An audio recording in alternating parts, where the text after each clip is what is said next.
तो hi student, welcome to selection coaching. आपका अपने चैनल सिलेक्शन कोचिंग में मोस्ट वेलकम करते हैं बच्चों। जैसा कि आपको पता है 11 अगस्त को आपके एग्जाम कराए जा रहे हैं, तो आपके पास जो भी समय बचा है तो किस पे फोकस ज्यादा करें और किस पे हमें फोकस नहीं ज्यादा करना है, और जो बचे हुए टाइम को हम कहाँ कंज्यूम करें कि हमारा सिलेक्शन इंश्योर हो जाए। तो ये सारी स्ट्रेटजी इस वीडियो में आपको पूरा मिलेगी, तो वीडियो को अंत तक देखिएगा जरूर। और अगर पसंद आए तो लाइक और सब्सक्राइब चैनल को कीजिएगा और वीडियो को शेयर कीजिएगा। चलिए हम लोग स्टार्ट करते हैं वीडियो को, और क्या क्या पढ़ना है हम लोग देखते हैं। तो जैसा कि आपको पता है इसके 3 सेक्शन है स्टूडेंट, 3 सेक्शन है। आपका पहला क्या आता है, मेंटल एबिलिटी, बोल सकते हैं रीजनिंग, ठीक है। तो इसमें क्या आता है, आपका 40 क्वेश्चन आते हैं और 40 क्वेश्चन आपको समझना है, वो 50 नंबर के आएंगे। तो आप अगर इसको कई बार लगा चुके होंगे तो बिल्कुल आपको 50 नंबर तो पक्के मिलने वाले हैं। लेकिन रीजनिंग में ध्यान देना बच्चों, गलत नहीं करना है, क्योंकि रीजनिंग में गलत किए तो सिलेक्शन से आप दूर हो जाओगे। इसलिए रीजनिंग को खूब अच्छे से पढ़िए। रीजनिंग को कम से कम कितने घंटे पढ़ना, सारा चीज मैं बता रहा हूँ। रीजनिंग को कम से कम कितने टाइम देना है आप देख लीजिएगा। तो कम से कम आप मान के चलिए, अगर आपका 40 क्वेश्चन ये कवर कर रहा है, अब जो टाइम आपके पास बचा हुआ है उसमें कम से कम इसको 1 घंटे रीजनिंग को देना है। अब कहेंगे सर 1 घंटे में तो हम एक चैप्टर कर सकते हैं। बिल्कुल एक चैप्टर आप कर सकते हो, अगर पूरा चैप्टर कर डालो 1 घंटे में, ठीक है।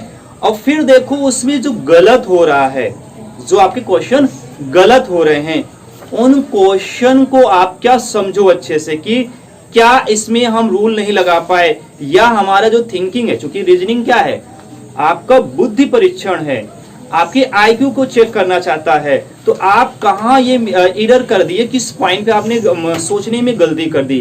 तो आई होप आपको समझ में आया होगा। तो ये 40 क्वेश्चन आपको हैं और इसमें पूरा 40 आपका टारगेट होना चाहिए और 50 नंबर आपके टारगेट होने चाहिए, और 1 घंटे आपको इसमें देनी है।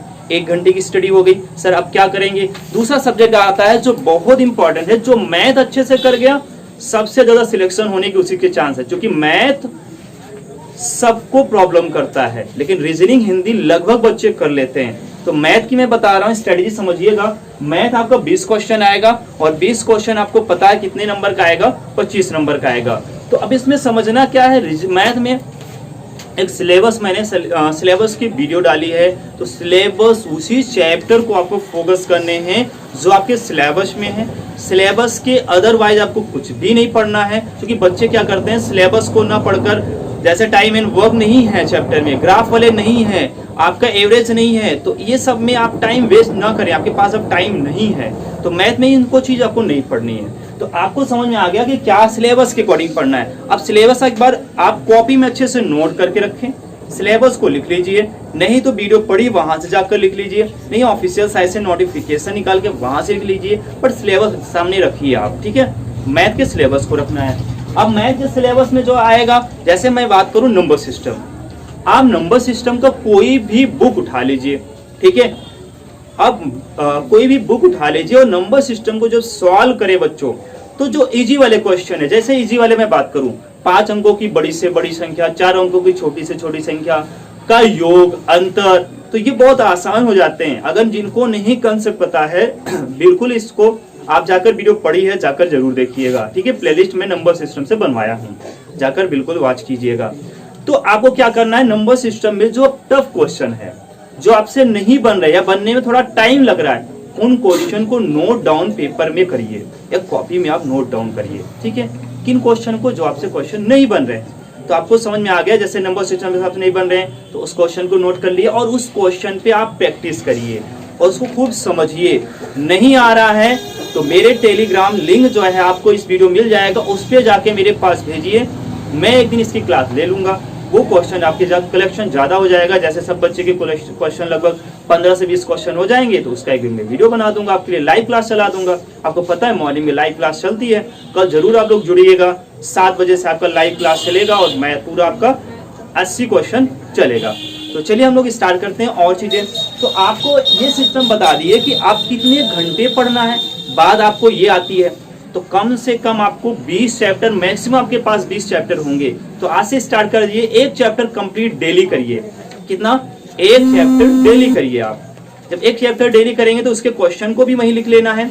तो आपको जितना समय लगता है, कम से कम मैं आपको बता रहा हूं 2 घंटे आपको मैथ में देने हैं, 2 घंटे, 1 घंटे रीजनिंग में, 2 घंटे मैथ में, 3 घंटे हो गए आपके पास। अब क्या करेंगे सर, अब जो आपका हिंदी है, हिंदी में सब सिर्फ आपको 30 मिनट देने। हिंदी क्या होता है, गद्यांश क्या होता है, गद्यांश में कुछ पढ़ा नहीं रटा नहीं जाता, हाँ पढ़ने वाली जो बात है वो आप समझिएगा। जब आप गद्यांश करेंगे तो उसमें 2 शब्द है, एक विलोम आता है, एक समानार्थी आता है, और गद्यांश जो आता है। तो गद्यांश में अच्छा समझा दूंगा, गद्यांश आपको कैसे, सॉरी इसके शीर्षक कैसे लिखे जाते हैं, शीर्षक, विलोम और समानार्थी या पर्यायवाची। ये आपको जो प्रॉब्लम करेगा, जो आपसे नहीं बन रहा है, उसको आप नोट डाउन हर में करते जाइए। 30 मिनट पढ़िए, 30 मिनट में मुझे जहां तक लगता है आप कम से कम 3 से 4 अनुच्छेद कर सकते हैं, और भी कर सकते हैं आप। तो अनुच्छेद कवर हो गया, मतलब कि 2 घंटे आपको मैथ में देनी है, 1 घंटे रीजनिंग में देनी है, तो 3 घंटे हो गए। अब आपके क्या बचे, आपके पास आधे घंटे इसमें दे दिए, तो 3.5 घंटे हो गए। क्लियर, अब लोग नोट कर लिए होंगे, 3.5 घंटे हो गए। अब बचे हुए टाइम को क्या करना है, बचे हुए टाइम पे आपको सेट लगानी है। क्या, सेट। अब सेट के लिए मैं आपको बताया, OMR सीट आपके पास होनी ही चाहिए। OMR सीट में 2 घंटे का वाच टाइम लगा के आपको एग्जाम के जैसे माहौल बना के बैठना है। 2 घंटे उठनी नहीं है, आपको उठना बिल्कुल नहीं है, क्योंकि आपको 2 घंटे का वाच टाइम बंद नहीं होना चाहिए। कुछ बच्चे बंद करके आगे कहेंगे फिर आगे कर लेंगे, ऐसा नहीं करना। अगर 2 घंटे बैठे तो टोटल क्वेश्चन को करके उठिए। तो आप जब 2 घंटे आपका पेपर हो जाएगा, ये 2 घंटे हो गए, मतलब 3 घंटे, 3.5 घंटे और 2 घंटे, 5.5 घंटे हो गए। अब सर 5.5 घंटे तो हो गए, क्या मैं सर